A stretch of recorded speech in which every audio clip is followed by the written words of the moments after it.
Hello दोस्तों, आपका स्वागत है स्टडी मैथ 5G में।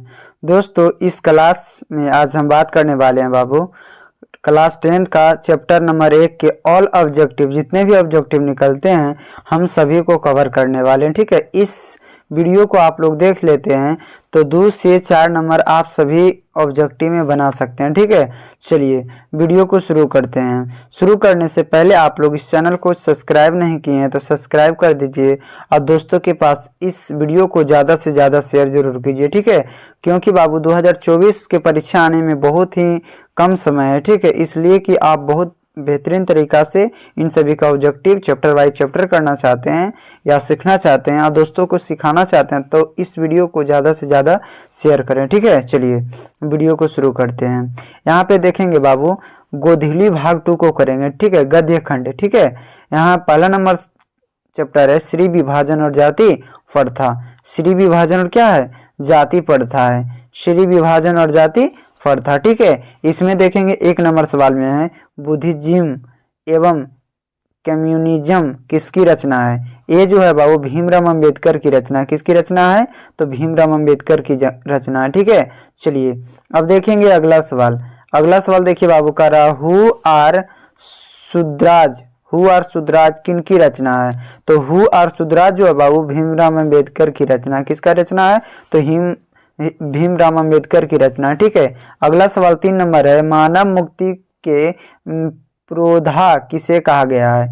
तो भीमराव अंबेडकर को कहा गया। किसे कहा गया है, तो भीमराव अंबेडकर को कहा गया है। ठीक है, चलिए अगला सवाल देखेंगे भारत में जाति प्रथा का मुख्य कारण क्या है। तो देखिए बाबू जाति प्रथा का मुख्य कारण बेरोजगारी है। क्या, बेरोजगारी है। ठीक है, चलिए अब देखेंगे अगला सवाल। अगला सवाल देखिए क्या कह रहा जाति प्रथा स्वाभाविक विभाजन नहीं है क्यों। ये जो है बाबू गरीबों के रुचि पर आधारित नहीं होने के कारण हो जाएगा। रुचि पर आधारित नहीं होने के कारण ये क्या है, जाति प्रथा स्वाभाविक विभाजन नहीं है। ठीक है, चलिए वीडियो आप लोग को पसंद आ रहा होगा तो वीडियो को लाइक जरूर कीजिए। ठीक है, चलिए अब देखेंगे अगला सवाल करा श्रम विभाजन और जाति प्रथा के लेखक कौन है। तो श्रम विभाजन और जाति प्रथा का लेखक है बाबा साहेब भीमराव अंबेडकर है। ठीक है, चलिए अब देखेंगे अगला सवाल बाबू 7 नंबर सवाल में क्या कर रहा है, करा लेखक की दृष्टि से विडंबना का बात क्या है। तो लेखक का दृष्टि से विडंबना का बात यही है कि जातिवाद में पोषकों की कमी अभी भी नहीं है। ठीक है, चलिए अब देखेंगे अगला सवाल लेखक की दृष्टि में आदर्श समाज कैसा होना चाहिए। तो लेखक की दृष्टि में आदर्श समाज बाबू जिसमें स्वतंत्रता हो, समानता हो और भावृत्व का भाव हो, मतलब भाईचारा जैसा भाव हो, इसी को हम लोग क्या कहेंगे, दृष्टि आदर्श समाज की। ठीक है, चलिए वीडियो आप लोग को पसंद आ रहा होगा तो वीडियो को लाइक जरूर से जरूर कीजिए। ठीक है, चलिए अब देखेंगे अगला सवाल करा लेखक बेरोजगारी का मुख्य और प्रत्यक्ष कारण किसे मानते हैं। देखिए बाबू लेखक जो है बेरोजगारी को प्रमुख या प्रत्यक्ष कारण देखिए जाति प्रथा को मानते हैं। किसको मानते हैं, तो जाति प्रथा को मानते हैं। ठीक है, चलिए अब देखेंगे अगला सवाल। अगला सवाल देखिए क्या कह रहा है अंबेडकर की दृष्टि से भाईचारों का वास्तविक रूप कैसा होता है।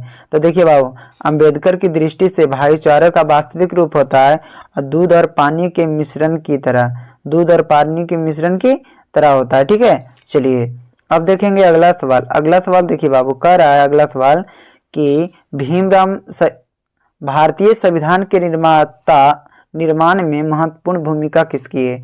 तो भारत संविधान के निर्माता में सबसे ज्यादा जो भूमिका बाबू भीमराव अंबेडकर की है। किसकी है, तो भीमराव अंबेडकर की है। ठीक है, चलिए अगला सवाल है 12 नंबर सवाल सभ्य समाज की आवश्यकता क्या है। सभ्य समाज की आवश्यकता क्या है, तो श्रम्य विभाजन की आवश्यकता होती है। ठीक है, निम्नलिखित में रचनाओं में से कौन सी रचना डॉक्टर अंबेडकर की रचना है। तो देखिए बाबू इनमें जो है द कास्ट इन इंडिया और the enter the world you are they or who are Shudras, इन सभी जो है किनका रचना है, तो ये है डॉक्टर अंबेडकर की रचना। ठीक है, तो इसका हो जाएगा ऑप्शन नंबर डी, इनमें से सभी। ठीक है, चलिए वीडियो आप लोग को पसंद आ रहा होगा तो वीडियो को लाइक कीजिए। ठीक है, चलिए अगला सवाल देखिए क्या कर रहा है 14 नंबर सवाल आधुनिक सभ्य समाज श्रम विभाजन को आवश्यक क्यों मानता है। तो इसलिए बाबू मानता है कि कार्य कुशलता के लिए। किसके लिए, तो कार्य कुशलता के लिए मानता है। ठीक है, अगला सवाल है श्रम विभाजन और जाति प्रथा पाठ बाबा साहेब के किस भाषण से संपादित अंश है, ये है जो बाबू एनिहिलेशन ऑफ कास्ट से है, एनिहिलेशन ऑफ कास्ट है। वीडियो आप लोग को पसंद आ रहा होगा तो वीडियो को ज़्यादा से ज़्यादा शेयर करें, ठीक है। चलिए अगला देखिए, प्राथमिक शिक्षा प्राप्त करने के बाद अंबेडकर का उच्च शिक्षा प्राप्त करने के लिए कहाँ गए थे? तो ये न्यूयॉर्क गए थे। कहाँ गए थे? तो न्यूयॉर्क गए थे। कहाँ गए थे बाबू? तो न्यूयॉर्क गए थे, ठीक है।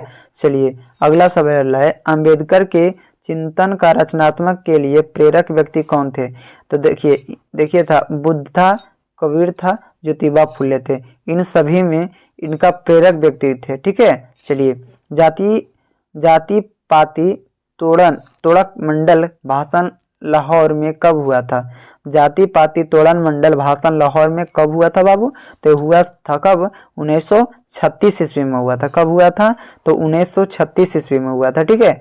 चलिए अब देखेंगे अगला सवाल। अगला सवाल देखिए क्या कर रहा है, श्रम विभाजन और जाति प्रथा क्या है? तो एक प्रकार का क्या निबंध है। श्रम विभाजन और जाति प्रथा एक प्रकार का क्या है निबंध है, ठीक है। अंबेडकर के भाषण एनिहिलेशन ऑफ कास्ट को किसने हिंदी में रूपांतरण किया था? तो एक किए थे ललई सिंह यादव। कौन किए थे? तो ललई सिंह यादव ने हिंदी में रूपांतरण किए थे, ठीक है।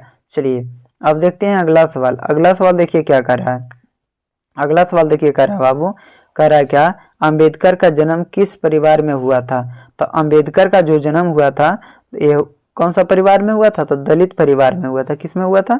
दलित परिवार में हुआ था, ठीक है। अगला, लेखक को इस युग की कहाँ पर विडंबना दिखाई देती है? तो देखिए लेखक को इस युग में कहाँ पर विडंबना दिखाई देता है? तो जातिवाद में क्या होता है? विडंबना दिखाई अभी भी दे रहा है, ठीक है। जातिवाद में। कौन सा?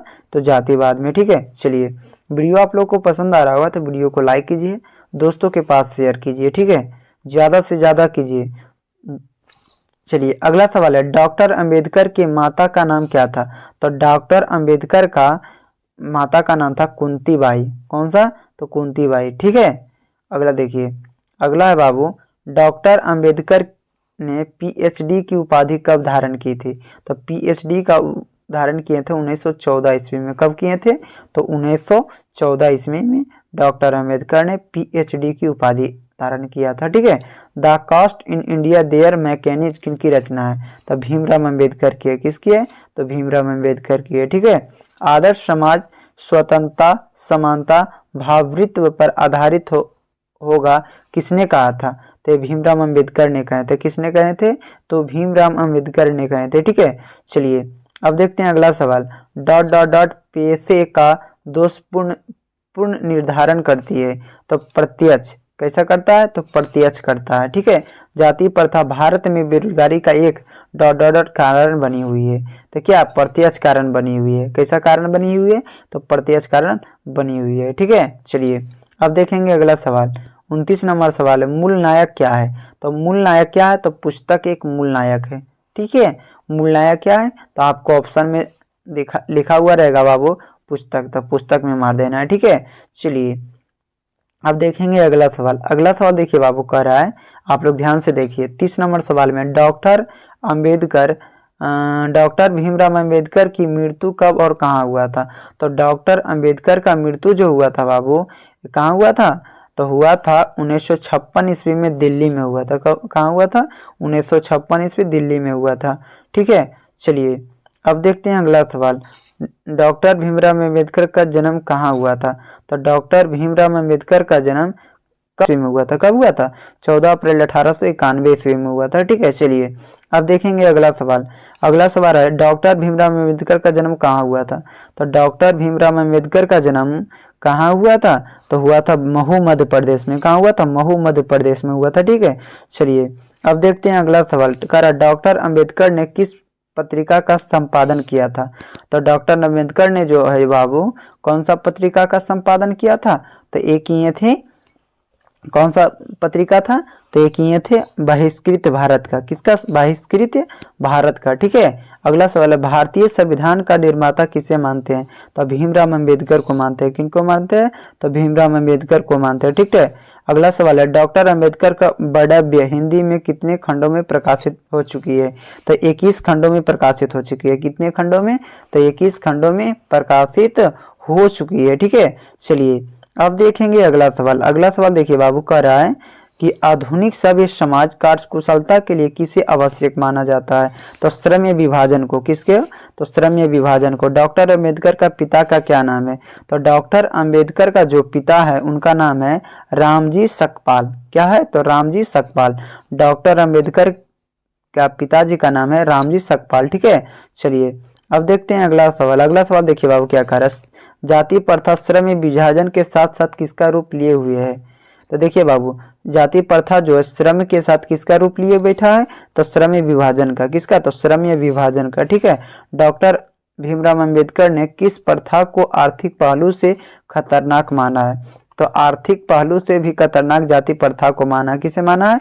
तो जाति प्रथा को माना है। ठीक है, चलिए अब देखेंगे अगला सवाल। कह रहा किनके प्रोत्साहन पर बाबा साहेब उच्चतर शिक्षा हेतु न्यूयॉर्क गए थे?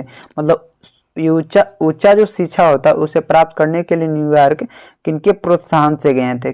कौन भेजे थे? तो बड़ौदा के नरेश भेजे थे। बड़ौदा का क्या ने कौन भेजे थे? बड़ौदा का नरेश। ठीक है, अगला है आर्थिक पहलू से भी जाति प्रथा ... है। तो देखिए हानिकारक है। क्या है? तो हानिकारक है। ठीक है, सच्चे लोकतंत्र का पर्याय है। तो देखिए सच्चे लोकतंत्र जो होते हैं भाईचारा की तरह रहते हैं। कैसे रहते हैं बाबू? तो भाईचारा की तरह रहते हैं। ठीक है, चलिए अगला देखेंगे बाबू, बाबा साहेब द्वारा रचित पुस्तक है। तो बाबा साहेब के द्वारा जो इन सभी में रचित पुस्तक है तो कौन सा है बाबू? तो ये जो बाबा के द्वारा रचित पुस्तक क्या है? तो है देखिए बाबा के द्वारा जो है बाबू इनमें है जेनेसिस एंड डेवलपमेंट। ठीक, बुद्धिजीवम एवं कम्युनिज्म, बुद्ध एंड हिज धम्मा, इनमें सभी हो जाएगा। इन सभी को बाबा भीमराव अम्बेडकर ने उनका ही पुस्तक छापा हुआ। ठीक है, 44 नंबर में है श्रम्य विभाजन और जाति प्रथा शीर्षक किनके द्वारा हिंदी में रूपांतरण हो चुका है? तो देखिए बाबू ये जो रूपांतरण हो चुका है ललई सिंह यादव के द्वारा। किनके द्वारा? तो ललई सिंह यादव के द्वारा। आप लोग को वीडियो पसंद आ रहा होगा तो वीडियो को लाइक कीजिए और दोस्तों के पास ज़्यादा से ज़्यादा शेयर कीजिए। ठीक है, चलिए अब देखेंगे बाबू, कह रहा आधुनिक मनु कहा गया है। तो आधुनिक मनु किसे कहा गया था? अंबेडकर को, भीमराव अंबेडकर को आधुनिक मनु कहा गया है। ठीक है, विडंबना का अर्थ क्या होता है? तो विडंबना का अर्थ होता है उपहास। क्या होता है? उपहास होता है। ठीक है, चलिए अब देखेंगे अगला सवाल। कह रहा है भारतीय की राष्ट्रीय क्षमता का पूर्ण विकास किस व्यवस्था संभव है? किस व्यवस्था में संभव है? तो समाजवादी व्यवस्था में संभव है। ठीक है, कि भारत की राष्ट्रीय क्षमता एवं पूर्ण विकास की किस व्यवस्था में संभव है? तो समाजवादी व्यवस्था में संभव है। ठीक है, चलिए वीडियो आप लोग पसंद किए होंगे, आपको आ गया होगा, कुछ इससे सीखे होंगे तो वीडियो को लाइक कीजिए, दोस्तों के पास शेयर कीजिए। आप लोग इस चैनल पे नए हैं तो चैनल को सब्सक्राइब करके बेल आइकन को ऑन कर दीजिए ताकि अगला वीडियो हम डालें तो आपके पास नोटिफिकेशन जाता रहे। Thank you for watching.